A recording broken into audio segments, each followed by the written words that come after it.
Olen Meelis Purmeister, osaühing Medtetra juhataja ja omanik.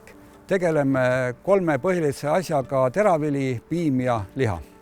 Minu esimene masin, millega 92. aastal alustasin, oli põhimõtteliselt samasugune Belarus, kuigi ta oli sel hetkel vanem mudel ja sinist värvi. Sellega ma töötasin 7-8 aastat ainult ühe traktoriga ja abiks oli mul siis isa. Miks ma seda kõike teen?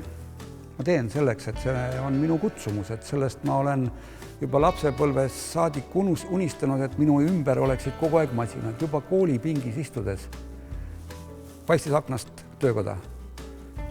Ja ma tahtsin ruttu sealt koolist nagu läbi saada, lõpetada see kool ja saada nende masinatega tegelema.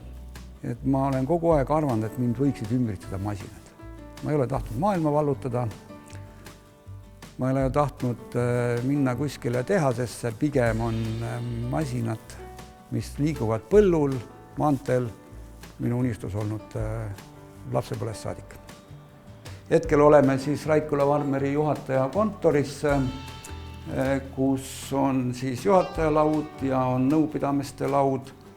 Ja tänaseks olen ma tõesti siia laua taha jõudnud, kus ma väga vähe viibin, sest et ma ei ole eriti suur kontoriinimene ja aastas mõne korra, võib-olla 4-5 korda olen tänaseks siin istunud. Muidugi rohkem natukene, aga piltlikult öeldes ma olen siin väga vähe. Kusjuures ausalt öelda, võib-olla ma olengi siin olnud kõige rohkem puhkehetkel, kui saad... Jah, see ei olegi töölaud, see on puhkelaud mul. See hoone, kuhu me oleme praegu jõudnud, on siis Raikküla kultuurikeskus. Ja selle hoone ülalpidamiskulud, nii juhataja palk, nii ringide tasud, kui kogu kütus, kogu elekter, kõik tuleb Raikküla Varmeri eelarvest. Et siin ma muidugi ennast natuke ehin võõraste sulgedega, sellepärast et selle korda tegemiseks, remondiks ma ei ole nagu oma panust, ma lihtsalt ei olnudki veel siin, kui see nagu korda tehti. See on eelmine omanik Tõnu Rahula selle võttis teha ja kuna vald siit välja läks, siis pidi keegi selle korda tegema, et see mitte ei jääks siis lagunema siin. Ma ise pean sellest hoonest väga lugu, sest minu jaoks on kultuur oluline, et hea meelega käin ma igakuistel korraldataval tantsuõhtutel.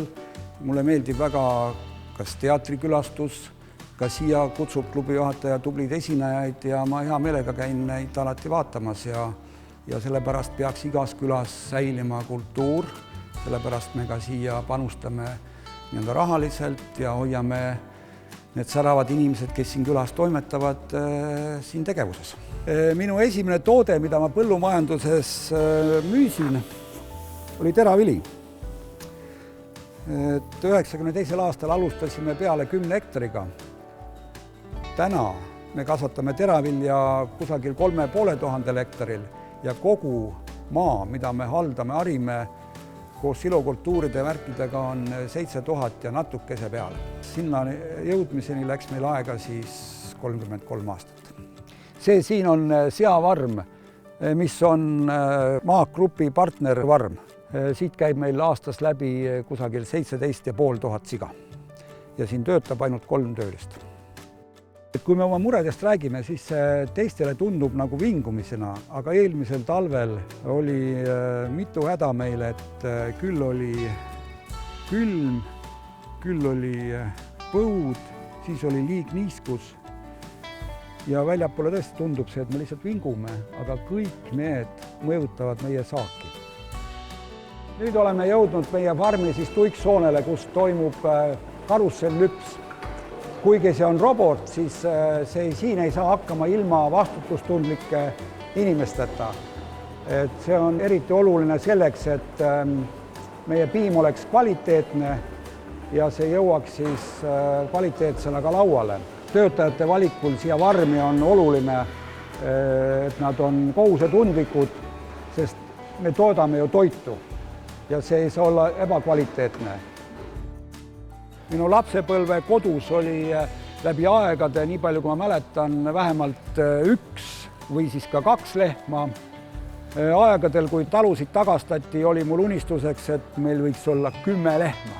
Tänaseks meil on 3000 looma, millest siis 1370 on lüpsilehmad. See on mega palju rohkem, kui ma tegelikult oskasin kunagi mõelda. Meelis on oma arvates maailma kõige parem probleemide lahendaja.